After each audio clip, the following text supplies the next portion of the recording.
Hello and welcome back to Small Caps. I'm your host, Jess Holland, and today we are interviewing a very interesting company in the mining technology space. So the company is called Ideon Technologies. It's a Canadian-based mining technology company that is already working on some of the world's leading projects with some of the mining majors, world's leading mining majors, like BHP and Rio Tinto. And the company positions itself as being at the forefront of sustainable mining and critical minerals. So today I'm joined by Kim Lawrence, who's going to tell us a lot more about the company. Hi, Kim. It's wonderful to have you on the show. Hi, thanks for having me. So, Kim, let's just delve straight in. So, can you provide our Small Caps audience a bit of a brief overview of what Ideon Technologies actually does and how it's contributing to, the mining industry's transition to low impact practices and the pursuit of critical minerals? Absolutely. First, hello, Small Caps audience from Vancouver, British Columbia, Canada. So Ideon, as a company, we're a spin-off of Canada's National Particle Physics Lab. And what we're doing is accelerating the transition to low-impact mining and transforming how companies find those critical minerals to power the shift to clean energy. And we do it by using the energy from supernova explosions in space, if you can imagine, to image in 3D down to about a kilometer beneath the Earth's surface. The core technology that we develop, it's called cosmic ray muon tomography. It's quite a mouthful, but we leverage it to build essentially a subsurface intelligence platform that's comprised of hardware, software, geoscience expertise. And ultimately, we're trying to help mining companies identify and map mineral deposits and other subsurface anomalies with precision and confidence that they've never had before. Oh my goodness. Okay, so let's just unpack that a little bit for our audience, Kim. So you mentioned that Ideon uses cosmic ray muon tomography to create 3D images of the Earth's subsurface. So can you explain how this technology actually works and what makes it unique to the mining industry? Sure. Again, a good way to explain what cosmic ray muon tomography is, because it's not something you hear in everyday conversation.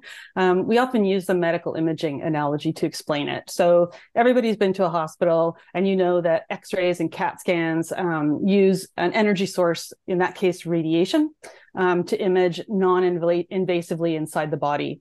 An X-ray delivers a two-dimensional image, say of a broken bone, and a CAT scan can give you a 3D perspective of those anomalies inside your body. And the reason why bones and other features stand out is because there's a density contrast there, right? And so the energy is used to capture and map that density anomaly. And as a result, of course, medicine has evolved extensively, and doctors are able to perform keyhole surgery to sort of precisely identify and target those anomalies. So if you think about cosmic ray muon tomography in a similar way, we use the same principle in our application. We use a passive energy source from space.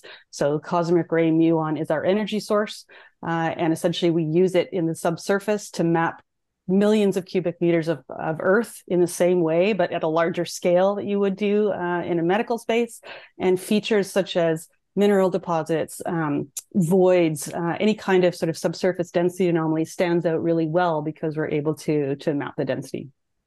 And of course, in turn, much like in medical imaging, that allows us to help mining companies do precision targeting of those features. So there's a lot less drilling involved and a lot more precise identification. So interesting, Kim. So in simple terms, for our non-physics viewers today, what is muon and how is it harnessed by Ideon's technology, to image the Earth's subsurface? Sure. And full disclosure, I'm not a physicist either, although I spend my days surrounded by them and I'm in a beautiful place of joy. Anyway, so muons are a naturally occurring subatomic particle that are produced as a result of literal supernova or star explosions in space. And so as those explosions happen, a ton of energy is pushed out across the universe, and ultimately it comes into contact with the Earth's atmosphere.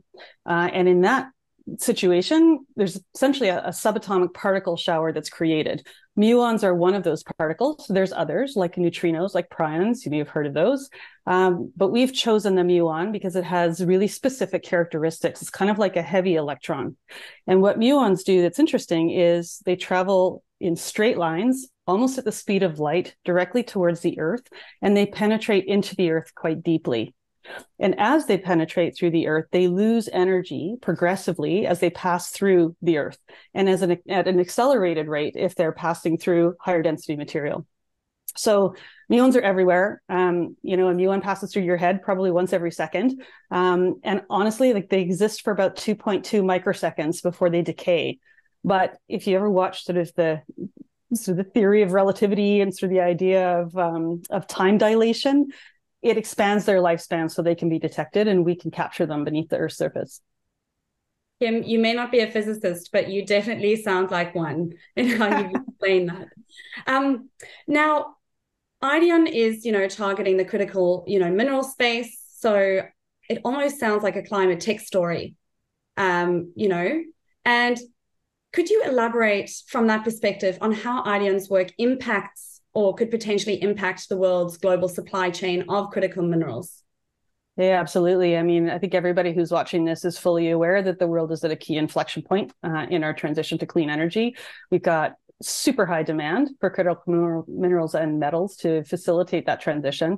In fact, I think the number is something like 3 billion tons of critical resources that we need over the coming decades to support the implementation of new clean tech.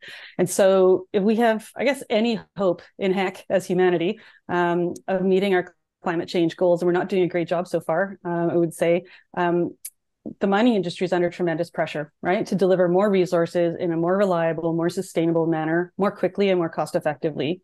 And so we've seen, I mean, you've seen it the same way we've seen it in Canada, right? Automotive companies, so end users of these critical minerals and metals are starting to go directly to source, right, to lock down supply chains of minerals and metals. And in fact, our two countries are part of this tripartite agreement on critical mineral supply with the US. And so I guess where we sit in all of this is that we're providing a new solution to the mining industry that directly helps reduce the cost, the risk, and the environmental impact involved with the exploration and mapping and ore characterization process. And so ultimately, we're trying to dramatically increase outcome certainty and reduce geological uncertainty in general. And ultimately, that helps our clients understand the subsurface better from resource to reserve, helping them map it, characterize it, and then go after it. So and I guess for Ideon too, maybe just to clarify, I mean, our sweet spot as far as our technology is concerned happens to be in base and battery metals and uranium. So it's quite a strong alignment. Those are the deposits that are found in, the types of deposits and the density characteristics that are super compatible with muon tomography. So, Kim, you mentioned that, the technology helps overcome geological uncertainty. How do you think the companies, or to reframe, what distinguishes the company's approach from traditional exploration techniques, in the mining industry? And how is it improving the accuracy and efficiency of mining operations? Sure. I guess I can kind of go back to the medical analogy to explain that a little bit too, right? If you think about drilling, which is, a technology on which the mining industry relies pretty substantially. It's a 150-year-old technology. And it's kind of like taking a biopsy of the earth, right? And then in between those biopsies, you kind of interpolate what might be there. And at the end of the day, my understanding, and sort of as we've spoken with different mining companies, they are making billion-dollar decisions based on a fraction of knowledge of the ore body beneath the surface, right? A series of biopsies, if you will. And so what we're doing is supplying novel subsurface intelligence that instead of leveraging biopsies, we're giving sort of a CAT scan view of what's beneath the surface. So it delivers a reliable geophysical survey and a 3D density map that helps them target and characterize those resources more effectively. And if you think about sort of the geophysics landscape as a whole, there are lots of different tools, right? And muon tomography, not the silver bullet, certainly complementary to a lot of other techniques, but also is a novel data source, right? That is the only available straight line imaging technique beneath the surface and delivers the highest possible resolution, along with precise locational accuracy of those anomalies. So we like to look at that and say, in addition to being able to integrate with other data sources and complement other data sources, we're giving you a brand new data source that gives you high precision, accurate outcomes. So interesting, Kim. Now, are you able to provide us with, some examples of projects that the company's, already undertaking and, in terms of showcasing real world applications of some of this muon technology that you've just spoken about? Yeah, of course. I mean, we've been sort of working with this since the 2010s, really. The very first applications were in around 2012, 2013 here in Canada at the Myra Falls mine. And that was a polymetallic deposit sort of relatively close to where we are now. That science was proven, sort of allowed us to move on to some commercial field trials with companies like Orano and Cameco in the uranium fields of Canada. Teck in Washington State, looking at different kinds of deposits at different depths. And then, of course, I think it's important, we're talking to an Australian audience here. We've been working with BHP since 2019. And in fact, we installed detectors at Nickel West 3 months before the world shut down for the pandemic. And so it was quite fortuitous timing, really, in retrospect, because they were able to image while we were all locked down in our various basements around the world, I guess. And so, yeah, we've done some imaging at Nickel West in about 3 different locations there. We worked with Glencore here in Canada in the Matagami region in Quebec. We've got some work happening with Vale. So, yeah, there are quite a number of activities that we have going on in the real world space since our first commercial implementation of borehole muon tomography in 2021.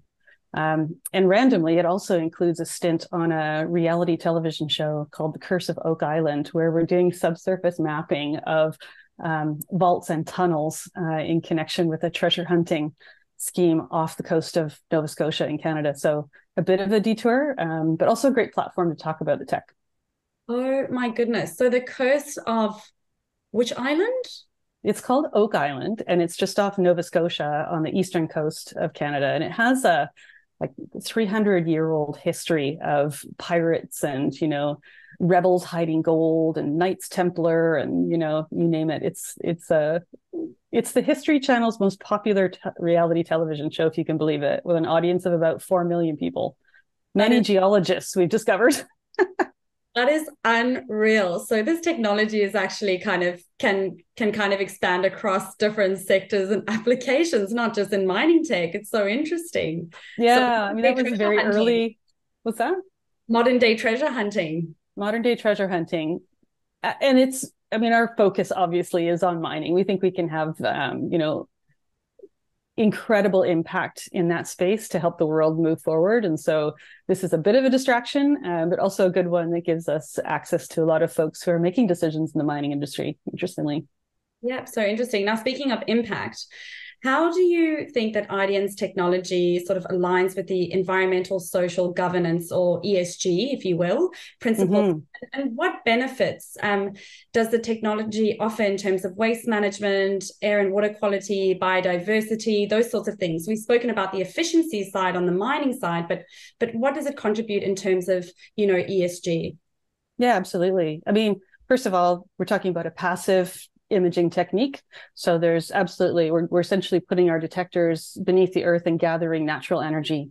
And in doing so, delivering a solution that allows mining companies to hopefully dramatically reduce the amount of drilling they do. In turn, that reduces GHG emissions from drills. That eliminates a ton of waste rock that might be produced and hauled away because you're able to more precisely target what it is you're looking for. In turn, that helps with clean water because you don't have as much waste in the air or in the water. It helps reduce the amount of surface disruption that happens as well when you're digging up what you don't necessarily need to dig up. So there are a lot of follow-on ESG implications that kind of go right across the mining value chain from beginning to end. So we're quite excited about that. It's super important to us, especially here on the west coast of Canada, where that's sort of bred into us, and we've been practicing that for years. Oh, fantastic, Kim. Now, I just have one final question, and I know you sort of touched on some of the majors that you've been working with in Australia, but I thought you might, just give our small caps audience kind of a summary of, into the Ideon's presence here in Australia in terms of the activities that the company is doing right now, including kind of key customers that you're working with and partnerships, and how this all fits into kind of the broader mining industry's sustainability efforts here in Australia. Yeah, I think we should probably buy stock in Qantas. We travel a lot back and forth. Actually, now that the borders are open again, it's quite cool. As I said, yeah, we've got quite a strong partnership with BHP, and we're extremely grateful for that because, as one of the biggest mining company in the world, BHP is driving innovation across the mining industry, not only in Australia but around the rest of the world. In fact, BHP has quite a large presence here in Canada, particularly in the potash domain, and so they've been welcoming of us. They've been supportive of us. They've been patient with us as we've sort of developed different techniques on different sites. And in fact, we're now in a co-development relationship where, they're very embedded in our R&D process. And so it's really, it's cool to be on the inside and sort of see, the impact that we can have through partnering with a large organization like that. We have just actually hired 2 new folks to represent us in Australia. So we have someone on the ground in Perth and someone in around the Canberra area. And so that's pretty cool for us. We haven't had boots on the ground literally yet at all. And so that's just happened in the last month. We've had both of them here in Vancouver for some pretty deep onboarding. And they've just recently gone back and are kind of hitting the ground running, having drunk from the fire hose, I guess, while they were here.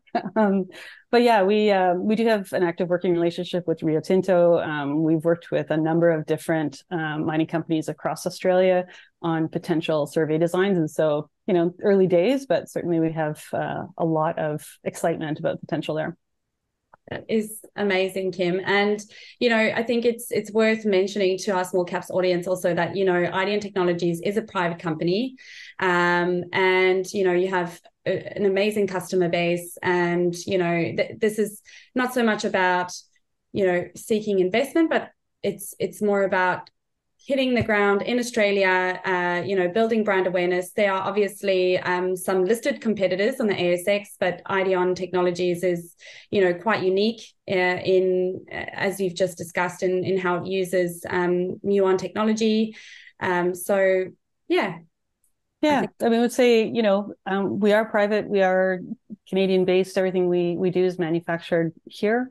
And, I do think there's an interesting relationship between Canada and Australia. There has been for a long time. Certainly Vancouver feels very Australian. In the winters, our time, I have to say. And so there's a close relationship. There's a very similar, business vibe that we get as well. We understand each other, I think, in ways that perhaps other markets may not. And absolutely, we're well funded. We've got, active commercial operations. We've got about 60, 70 detectors currently imaging around the world. A lot of field experience and growing presence in your backyard. Amazing. Well, Kim, that's all the time we have today, but thank you so much for joining us. Such an interesting discussion. Mining technology just blows my mind, and the fact that you're using Me too. Out of space energies and frequencies to take images below the Earth's surface is just mind-boggling. But yeah, thank you so much for joining us, and I hope we have you back on the show again soon. I appreciate the opportunity. Thanks so much for having me.